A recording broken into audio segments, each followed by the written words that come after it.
those details may look at it. But when I look at the report, what are the key drivers of the slowdown of the global oil demand growth? I see three major drivers.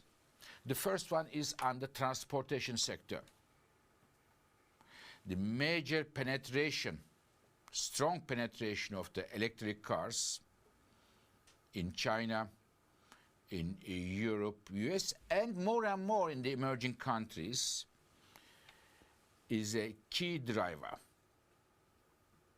In one of our recent reports, we said that this year we expect more than 1 out of 5 cars in the world sold will be an electric car, and the other indications we are getting from the market is confirming this number, maybe even slightly higher.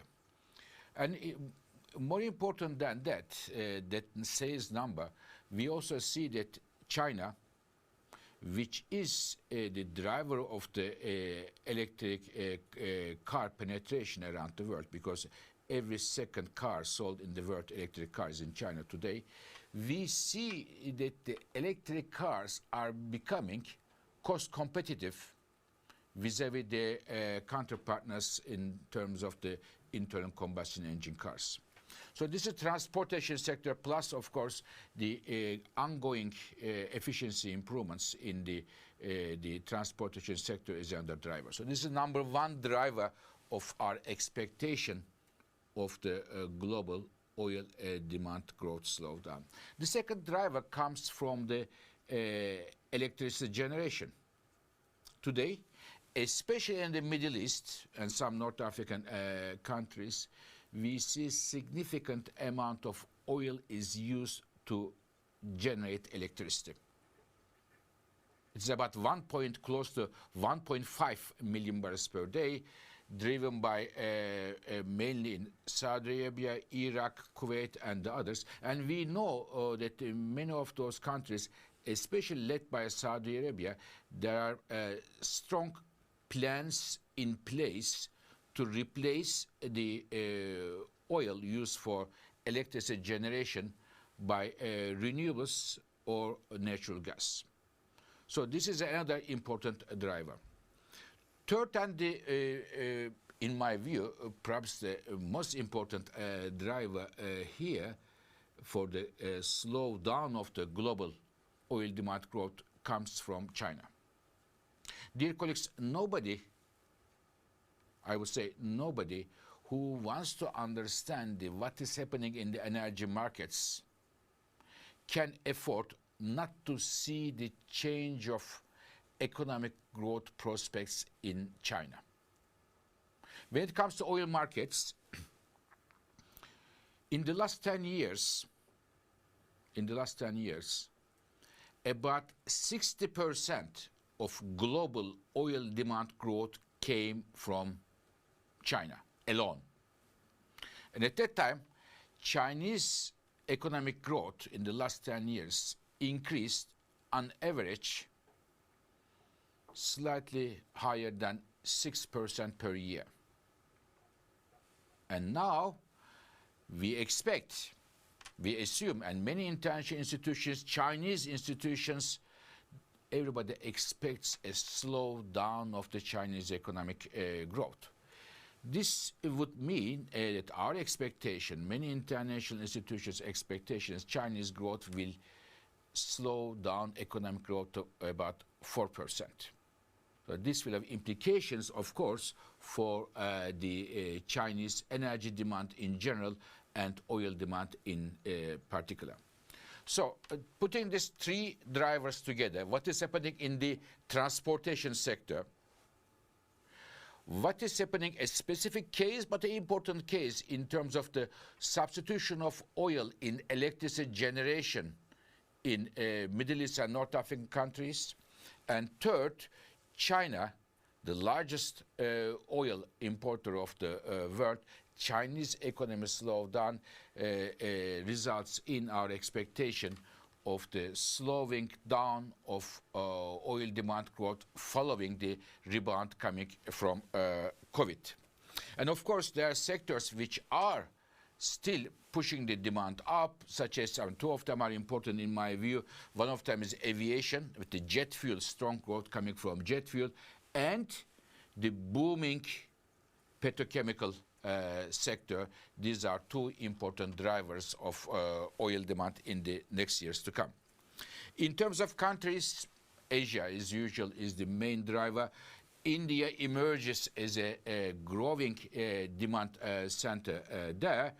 When it comes to advanced economies, North America, Europe, Japan, and others, the declining trend continues, and our expectation is the oil demand levels for the advanced economies in 2030 will be coming to the level that the advanced economies saw in the 1990s, early 1990s.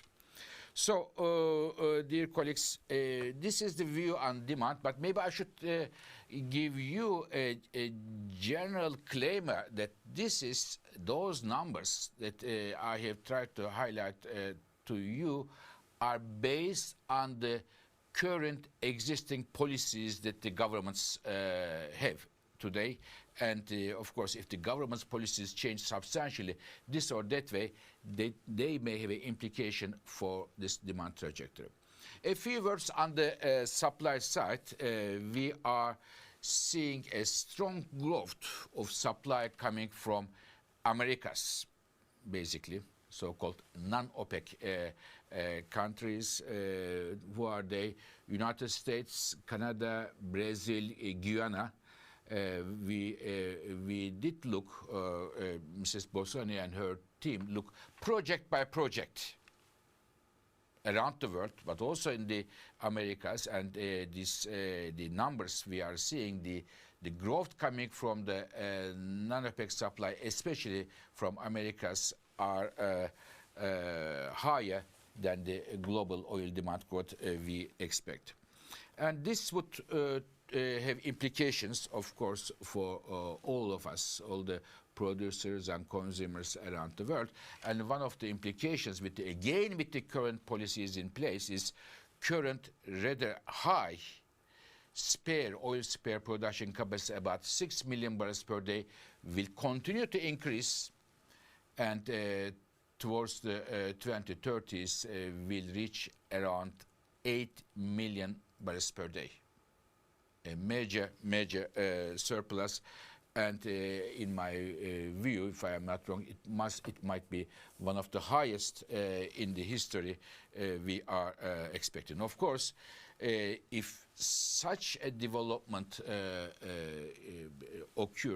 happens, it will have implications on the prices, on the markets, and all the producers will be affected, including those in the United States, the shale producers. So to sum up, dear colleagues, I can tell you that we are going to see some important changes in the oil markets, but of course these are based on the policies that the governments have today. If the policies change in this or that direction, they may have an impact on our numbers, calibration here, higher here, lower there. Or if there were major geopolitical crises, this could have an implication on the oil markets, as we all know, or some major changes on the global economic prospects. Recession here, economic boom there, may have implications on our numbers. But currently, with current policies in place, current economic growth and market expectation, this is the picture we have, and it is, in our view, important for the all producers and also consumers to see these developments, demand, supply, and the resulting implications, to see whether or not their business strategies are in line with this I would say, new realities of the oil markets. So before passing the floor to my colleague, Mrs. Bossoni, I wanted to say that the IEA, we will continue to look at the data, number analysis. I always say data always wins. So we will look at the data, but not only for oil, for gas, solar, wind, nuclear power, electric cars, investments, and we will try to inform the international community, policymakers, industry, as much as we can.